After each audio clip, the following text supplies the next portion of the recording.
Salve, camarada! Bem-vindo ao Cultura e Consciência de Classe. Eu sou Roger Faria e hoje a gente vai tentar trocar uma ideia sobre a nossa cultura. Como ela é vista, como ela é entendida, os mecanismos de valorização, as leis de incentivo e, principalmente, o lugar que ela deve ocupar em nossa sociedade.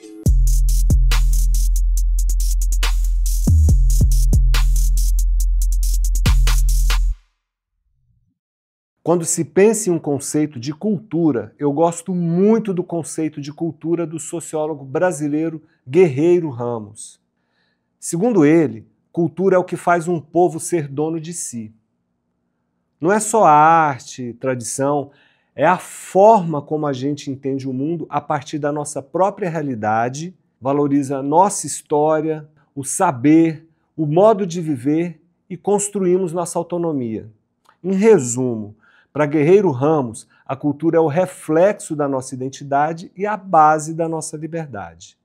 Dito isso, por que ainda existe uma galera que acredita que investir em cultura é jogar dinheiro fora? Você sabe que o pessoal do MPB vive de Lei Rouanet. Sim. Porque se for viver de show, vai à falência. Né? Sim. E o que eu acho totalmente errado, viver de Lei Rouanet. Porque tem muita gente que fala essas coisas, Lei Rouanet, não sei o que lá, porque não entende, porque não sabe, porque é ignorante mesmo. Né? Uma pessoa me disse uma vez uma frase que eu gostei, eu não posso explicar a Lei Rouanet para quem não assimilou a Lei Áurea ainda. A Constituição de 88 é clara em seu artigo 215. A cultura é um direito de todos e um dever do Estado. O poder público tem o dever de proteger e incentivar a cultura, de valorizar a diversidade e a liberdade de expressão.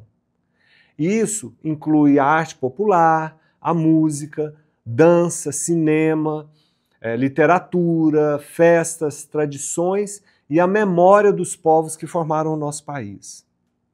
Para complementar, a gente ainda tem o artigo 216, que explica o que é patrimônio cultural.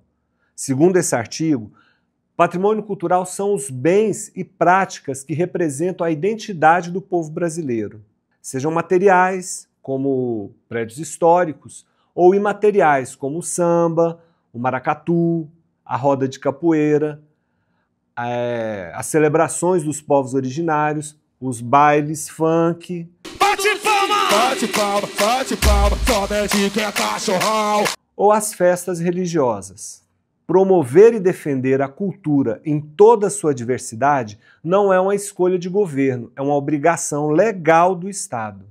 É cumprir a Constituição. E mais, o mesmo artigo 216 diz que o poder público deve apoiar e valorizar todas as manifestações culturais, todas, especialmente aquelas que foram historicamente invisibilizadas tanto no campo quanto nas cidades. Quando o Estado apoia a cultura, ele não está gastando, ele está cumprindo a lei e respeitando a identidade do povo brasileiro. Sacou?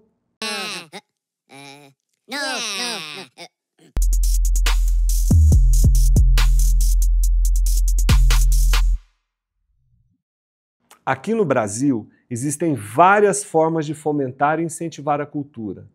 Em nível federal, a gente tem leis como a Lei Rouanet, a Lei Aldir Blanc, que ajudam a financiar projetos culturais por meio ou de renúncia fiscal ou de repasse direto de recursos. Mas esse apoio também pode acontecer nos estados e municípios. Em Goiás, por exemplo, existe a Lei Goiáses, que funciona de forma parecida com a Rouanet, ou seja, ela permite que empresas invistam parte dos impostos devidos em projetos culturais aprovados pelo Estado. Aqui em Goiânia, a Prefeitura tem o Fundo Municipal de Cultura, que financia ações locais, como peças de teatro, exposições, oficinas e festas populares. Esses mecanismos existem para garantir que a cultura não fique restrita aos grandes centros ou a quem já tem dinheiro. Eles ajudam a distribuir oportunidade, fortalecer a identidade local e, com isso, gerar pertencimento, autoestima coletiva. E quando o povo se reconhece como sujeito da própria história, aí pode começar um movimento que pode transformar tudo. Eu leio o dinheiro do povo. para você melhorar escolas, para você melhorar a saúde, para você melhorar a segurança, e não para dar dinheiro para artista. A gente ouve o tempo todo que cultura é gasto. Falar isso é fácil, difícil é ignorar os números, saca só. O setor cultural representa hoje cerca de 3,11% do PIB brasileiro, segundo dados do IBGE e do Observatório Itaú Cultural. Isso supera outras indústrias, como a automotiva, por exemplo, e gera emprego e renda no país. Em 2020, foram mais de 230 bilhões movimentados em atividades ligadas à economia da cultura e também das indústrias criativas. Só a Lei Rouanet, entre 93 e 2022, apoiou mais de 64 mil projetos culturais em todas as regiões do país. Isso com fiscalização rigorosa e prestação de contas. E o mais importante, o investimento público nesse setor retorna para a sociedade. Segundo a Fundação Getúlio Vargas, cada R$1 investido pela Lei Rouanet retorna R$1,59 para a economia. Na prática, isso significa emprego, renda, turismo, circulação de pessoas, fortalecimento da produção local. A cultura não suga recursos, ela ativa economias, ela ocupa territórios e ela gera autonomia.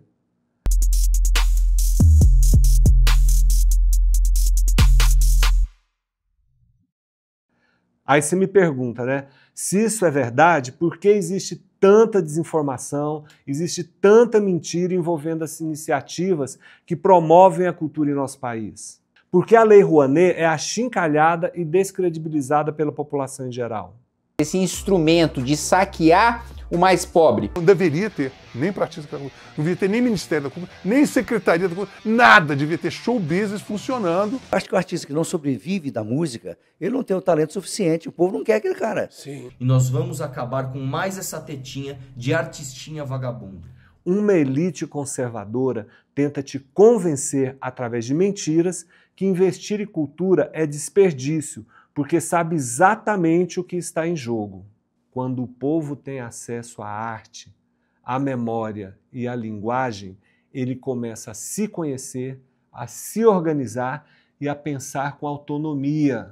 Um povo que pensa por conta própria deixa de ser massa de manobra e passa a ser sujeito da sua própria história. A Casa Grande não quer a emancipação da senzala. A cultura transforma não só o ambiente, mas também a mente e as relações e o modo como o povo se enxerga. Do ponto de vista social, a cultura funciona como uma ferramenta de coesão e reconstrução comunitária. Tem um relatório aí da Unesco sobre culturas e cidades sustentáveis que afirma que práticas culturais fortalecem os vínculos locais e criam espaços seguros para convívio e cooperação. Politicamente, então, o acesso à cultura rompe o silêncio imposto. Ao garantir espaço para narrativas populares, a arte devolve a palavra para quem foi historicamente calado. E isso interfere diretamente na percepção de direitos, na mobilização e na exigência por mudança.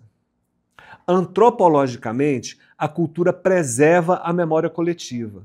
Ela protege tradições, corpos, vozes e territórios que correm o risco de serem apagados. Quando o povo acessa a cultura, ele acessa também uma outra possibilidade de existência. E nesse movimento de se enxergar, se organizar e se expressar, vai nascendo uma consciência que não aceita mais ser silenciada. A cultura incomoda. E isso não é de hoje. Desde sempre, quem se incomoda com a liberdade de expressão, com a diversidade e com o pensamento crítico, tenta silenciar os movimentos culturais. Quem detém o poder entendeu rápido que atacar a cultura é estratégico. Aí você me pergunta, mas Roger, é isso mesmo? Sim, a cultura cria identidades coletivas, organiza ideias, fortalece vozes plurais e incomoda quem vive do controle do medo. O artista popular, o educador cultural, o grupo de teatro da periferia, todos eles produzem algo que não pode ser domesticado: a capacidade de imaginar outros mundos possíveis. Quando a cultura chega quebrada, ela mexe na estrutura. Ela mostra que há mais do que obediência e sobrevivência. E isso assusta. Assusta porque quem pensa, questiona. E quem cria, pode transformar. Porque as pessoas não gostam de arte, acham que arte e cultura são coisas que não importam para ninguém, que não fazem sentido. Aí as manchetes que eu vejo, as pessoas dizem assim, Wagner Moura recebe 7 milhões de dois do governo, como se fosse de uma forma escrota, sabe? Como se eu tivesse botado 7 milhões no meu bolso. É uma coisa assim, tão feia. Por isso, os conservadores e a extrema-direita atacam a cultura e investem tanto na ideia de mamata, de doutrinação, de ideologia. Essas palavras são armas retóricas para manter o povo longe do que pode libertá-lo. Quem domina as ideias consegue manter o controle sobre as estruturas da sociedade. E é por isso que os donos do poder não querem que um povo pense, que imagine ou que crie. A cultura tira o sujeito da passividade e o coloca no centro da própria história. E é justamente por isso que ela é vista como ameaça, porque ela revela o que sempre tentaram te esconder, que a sua ignorância mantém o privilégio de poucos. Um povo que enxerga a si mesmo questiona o lugar que ocupa. E quem sempre esteve no topo sabe que manter as pessoas na ignorância é garantir que elas aceitem as regras do jogo, mesmo que esse jogo tenha sido feito para elas perderem sempre.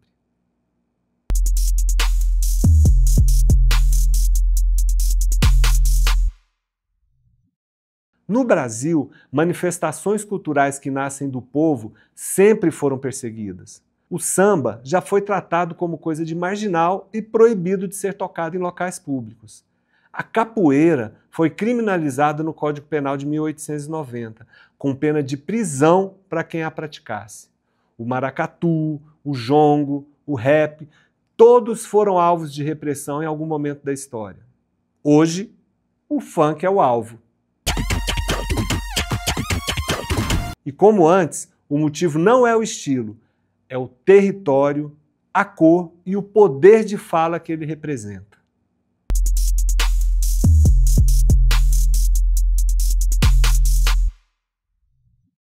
Então vamos aos fatos.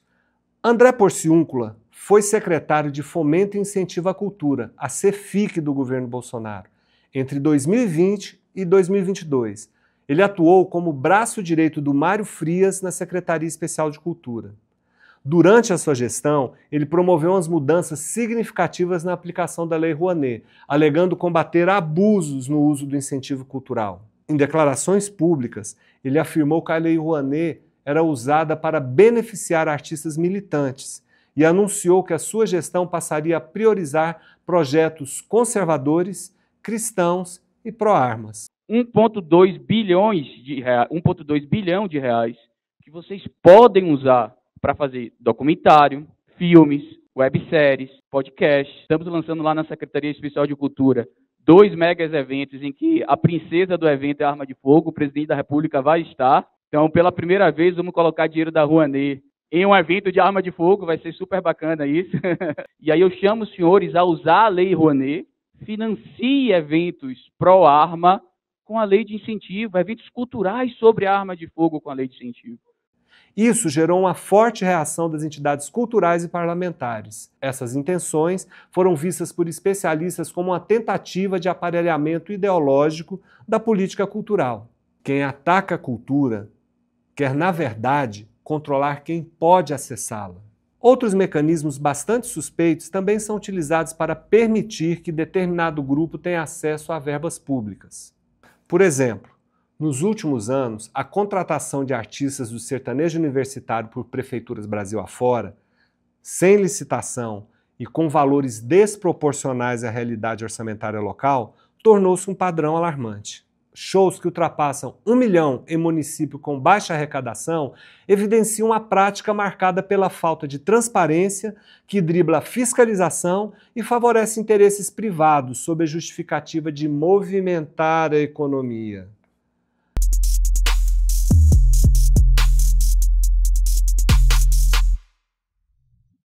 Vamos pensar no nosso futuro, o futuro dos nossos filhos, dos nossos netos, e não deixar isso aqui virar um país comunista. Esses eventos deram origem à chamada CPI do sertanejo, que apontou esquemas de favorecimento político, ausência de licitação, superfaturamento de contratos e desvio de verbas. Algumas prefeituras gastaram 50% do orçamento anual para a cultura em um único show. Muitos desses artistas são abertamente alinhados ao bolsonarismo e ao conservadorismo ruralista, compondo um braço cultural ideológico da extrema-direita. Isso reforça a suspeita de que tais contratações não são apenas culturais, mas políticas, financiadas com dinheiro público para sustentar uma rede de influência ideológica e econômica. Declaro aqui o meu voto ao Jair Messias Bolsonaro. E dizer que o mundo sertanejo está como presidente, então por isso nós estamos aqui para representar a nossa classe. Eu declaro aqui o meu voto ao nosso querido presidente Jair Bolsonaro, porque eu tenho a certeza que as mulheres que tiverem essa visão estarão sim preparando um país para o futuro dos seus filhos.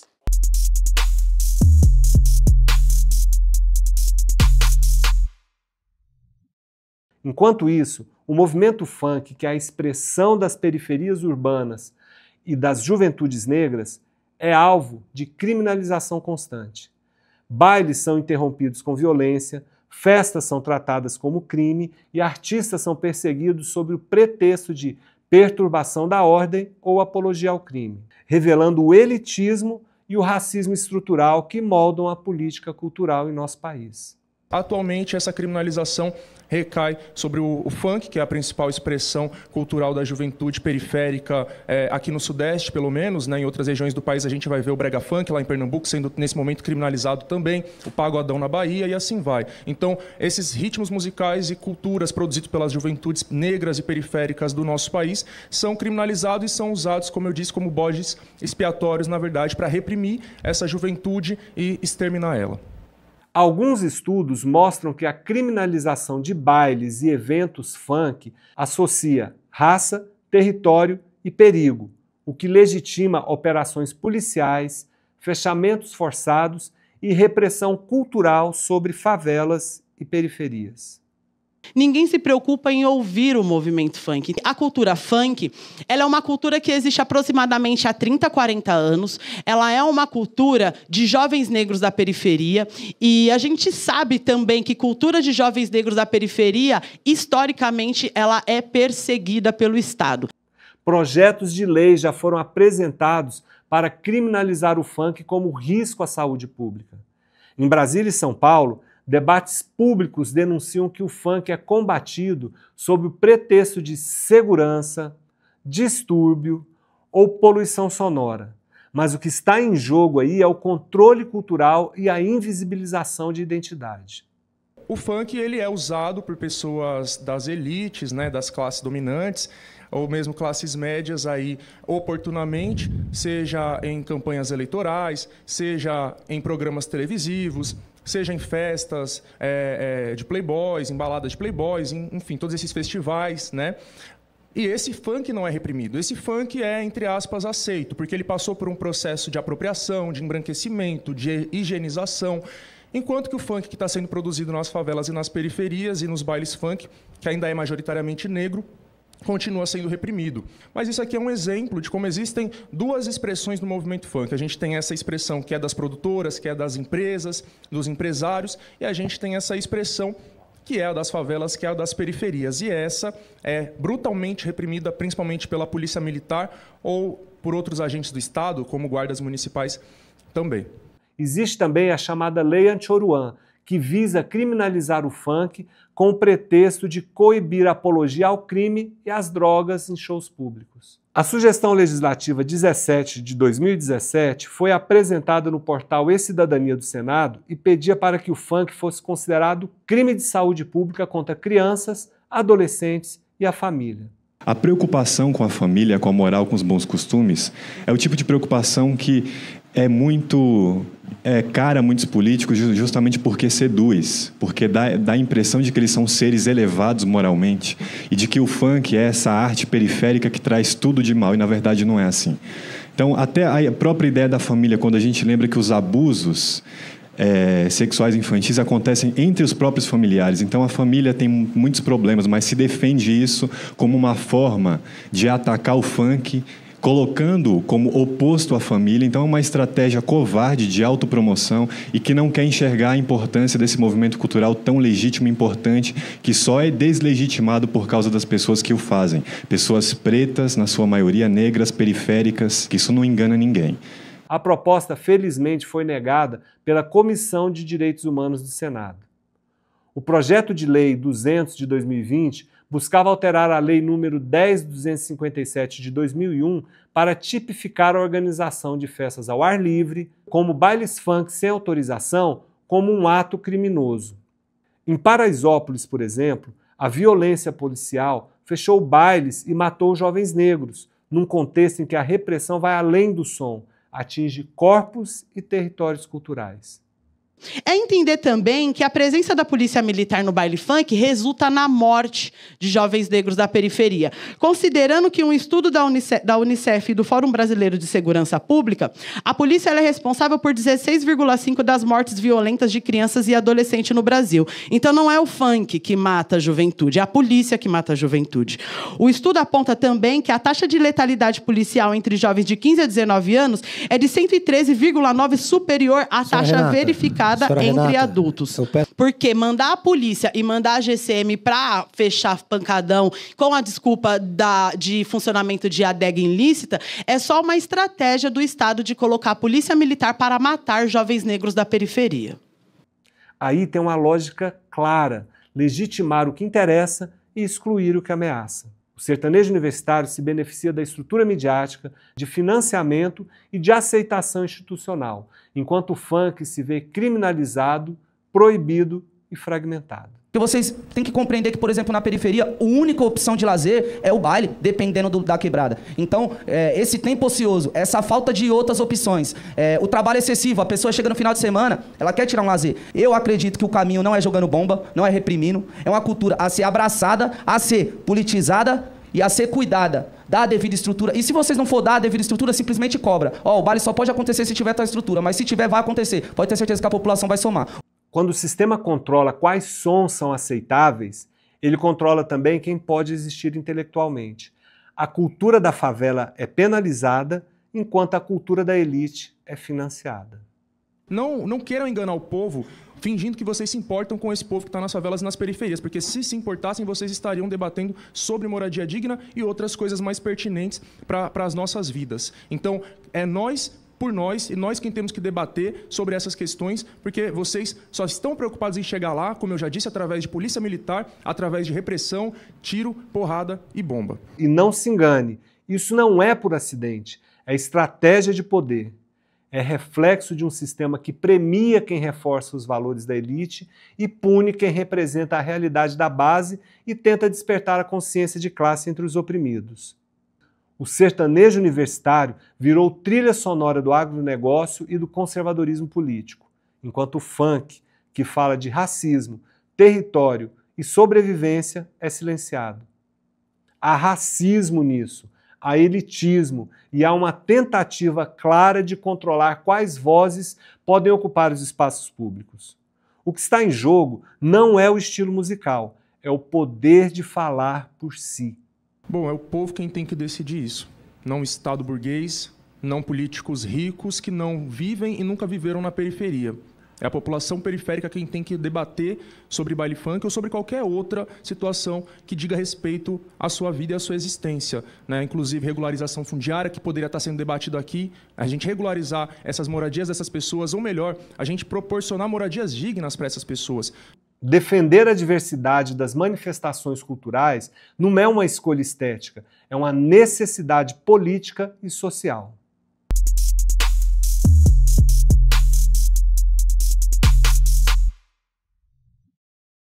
A cultura é o espaço onde os valores de uma sociedade são formados, legitimados e reproduzidos. E é justamente por isso que ela sempre foi usada como ferramenta de dominação, concentrada nas mãos de quem controla os meios de produção simbólica, editoras, gravadoras, rádios, TVs, palcos e verbas. Quando só um tipo de cultura circula, não é o melhor que se destaca, é o mais conveniente ao poder. E é por isso que valorizar as expressões culturais diversas das periferias, dos povos originários, das comunidades quilombolas, da comunidade LGBTQIAPN+, do interior, da quebrada, da juventude preta e pobre, é disputar espaço, memória e sentido. É quebrar o monopólio simbólico que mantém tudo no mesmo lugar. Poucos falando por muitos e muitos sem o direito de falar por si. A diversidade cultural não é uma pauta identitária no sentido vazio como que tentam reduzi-la. Ela é a base material para a construção de direitos, autoestima coletiva e pertencimento social. Abandonar essa defesa é deixar que a narrativa dominante diga quem vale e quem desaparece. O fato de só alguns terem acesso à cultura, enquanto outros são silenciados, não é acaso, é projeto. Projetaram um país onde o povo só serve para consumir e nunca para criar ou pensar. Onde o artista periférico é chamado de vagabundo, enquanto o artista das elites é financiado com dinheiro público.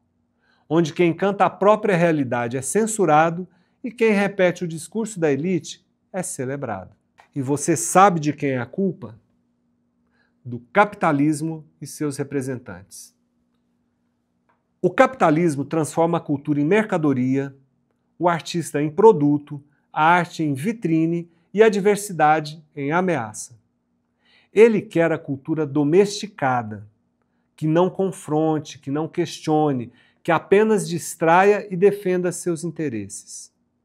Mas a cultura não nasceu para entreter o poder, ela nasceu para expressar o mundo e transformá-lo.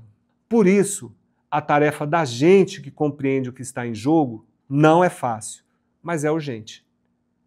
É preciso enfrentar a desinformação, o preconceito e a manipulação. É preciso defender com coragem a cultura como um direito, como linguagem e como horizonte de mudança real. Comece debatendo com quem pensa diferente, valorize a produção cultural da sua quebrada, do teu povo e da tua história. Você não precisa de permissão para pensar, nem para criar e nem para resistir. Se isso tudo que eu falei aqui faz sentido para você, deixe seu comentário, curta o nosso vídeo para que ele alcance mais pessoas e inscreva-se no nosso canal. Compartilhe com quem precisa ouvir essa mensagem. Eu sou Roger Faria e esse é o Cultura e Consciência de Classe. E não se esqueça, a ação começa na palavra e a arte pode mudar o mundo. Na dúvida, vire à esquerda. Fui! A arte, ela tá aí para isso. Essa é a graça filosófica da arte. Cada um interpreta como quer, de acordo com a sua realidade. Então é isso.